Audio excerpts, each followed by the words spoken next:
after we complete the discussion of the linked list implementation for the list topic, it is time for us to take a look of a full code. How do we combine all of those functions together so that I develop a lab for you guys to have some practice. One thing you may notice that CS3323 data structure class is very different from CS1 and 2 because CS1 and 2 have labs.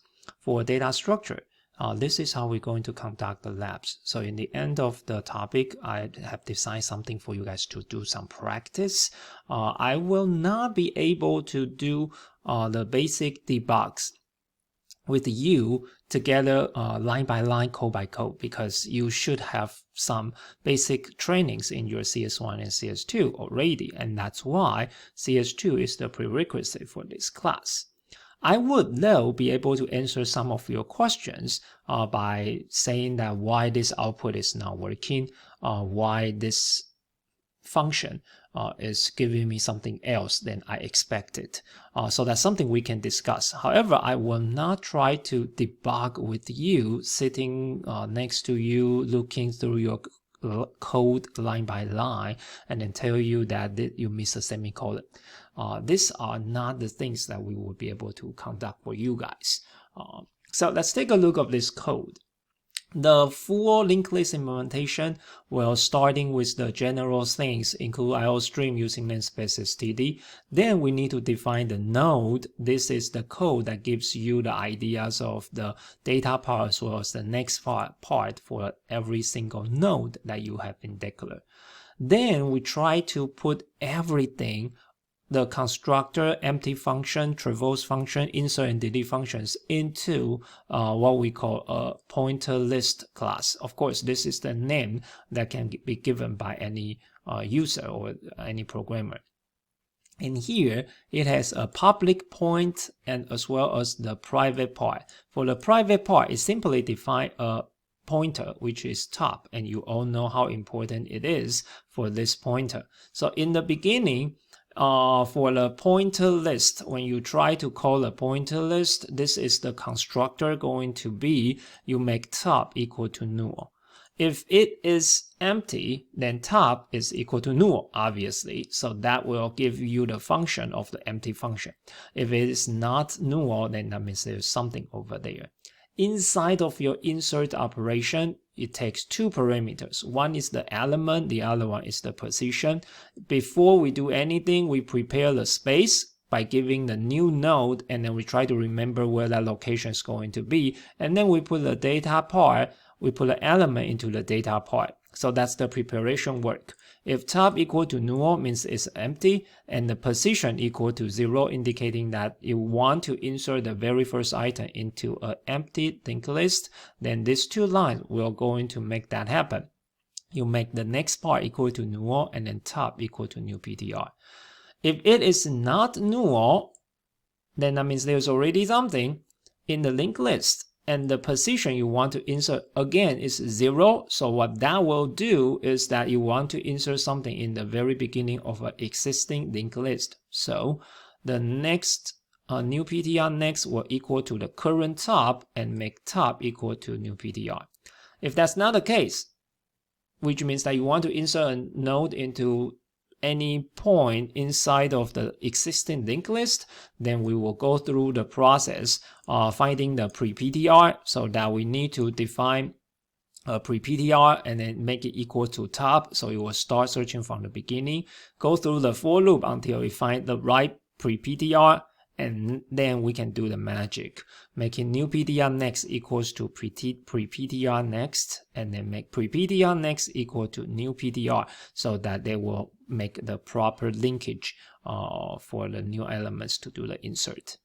For the remove or the delete function, all it takes is one parameter, which is the position. If position equal to 0, that means you want to delete something in the very beginning. What that would need to do is make PTR equals to top, because that's exactly the items you want to do the deletion.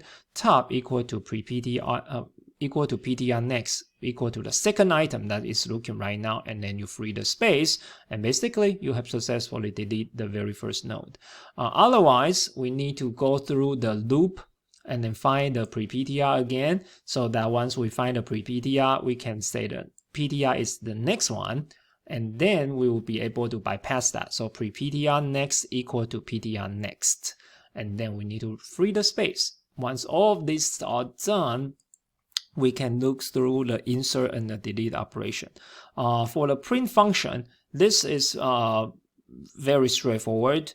You create a temp pointer, make it equals to the top, and then as long as it is non-null, which means it's not go through the end of it, you output the data part. So this is in the class, this is the first time you see how do we use this special symbol to access something inside of your class definition. So, and then we're going to make temp equal to temp next, or you will keep moving until the end of it. Here, the while loop is something very useful for the print function, because you don't know how many items you have. Unlike the insert and delete. Insert and delete, because you know exactly which position that you want to do the insert or delete, so you will use a for loop. In here, because we don't know how many elements that we need to travel, so while loop is the one that we use in the print function. This is going to be very important for your upcoming project 1. So that make sure you understand the differences, why one is using the for loop, the other one is using the while loop. So in the main function, this is where we are able to call everything that works together. So in the beginning, you're going to create a new class, which is the class that we have defined for the linked list implementation, which is called pointer list.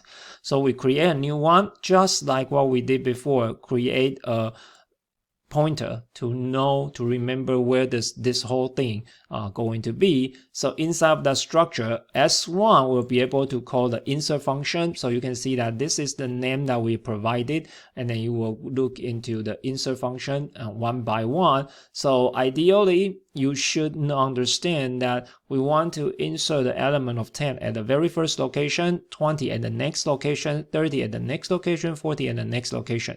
Once that is done, we try to output to see if they are successfully being connected like this. And then we insert another several items by giving some random locations, and we will be able to see is that going to be a successful insert or not, and we can still output the things over there. And after that, we try to remove something, and then every time we remove some elements, we want to take a look if that is a successfully removed. So you can see that this whole code is actually a code that's executable. So if we go into copy and paste inside of the Visual Studio, and then we're going to build up the solution, it should give you a successfully built. So we have a successful build over here. So now if we try to run it, Control F5, you will be able to see all the inputs over here. So you see that in the beginning, what we're going to do over here is that let me pull out that output. So in the beginning, we try to insert 10, 20, 30, and 40 one by one. So that's going to be our first output. So we do have the correct output. And then we try to do insert 50 at the first location. So you see that 50 is inserted in the front of it. And then we want to insert 60 after the third location. So you can see that after 50 is being inserted, we will be able to insert 60 at the third after the third location. And then we try to insert 70 after the fifth location. So that's why the second output of the print is going to give you this output over here. After that, we will try to remove some items, and then by given the positions, they are this is showing that they have been successfully. First one is remove the item after the second location. So you can see that originally is 50, 10, 20. After the second location, 20 is the one that we want to do the remove. So we have successfully removed that. And then we try to remove the item after the first location, which is 10. So you can see the next output, 10 is gone. And then we try to delete the item after the third element, so 70 is the one that has been deleted. Therefore, you can see that this piece of code will give you the full functionalities of what we have discussed about the linked list. This lab is not going to be some crazy difficult lab.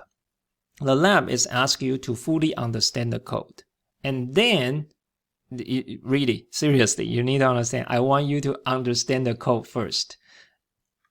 You are be able to run the code doesn't mean you understand it. You really need to look into one by one, try to trace the code. For example, when S1 of the insert 10 and 0 is happening, you need to go into the insert function and then try to see 10 and 0. So what's happening over here and what is happening over here.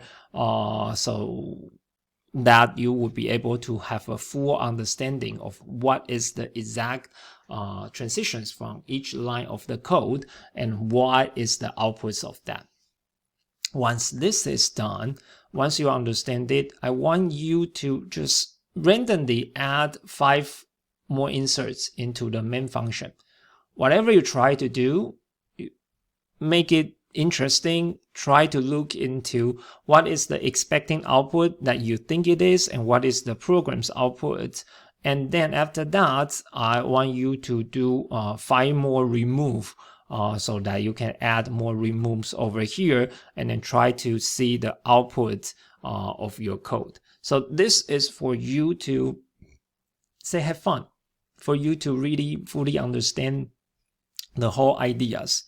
You don't need to submit anything in this lab. In the following upcoming next video about talking about project number 1, there is going to be something related to this lab assignment. But for this lab assignment itself, you do not need to submit anything. So I just want you to copy and paste the code, play with it, try to fully understand what is going on over here, and that is what I want you guys to do for this lab.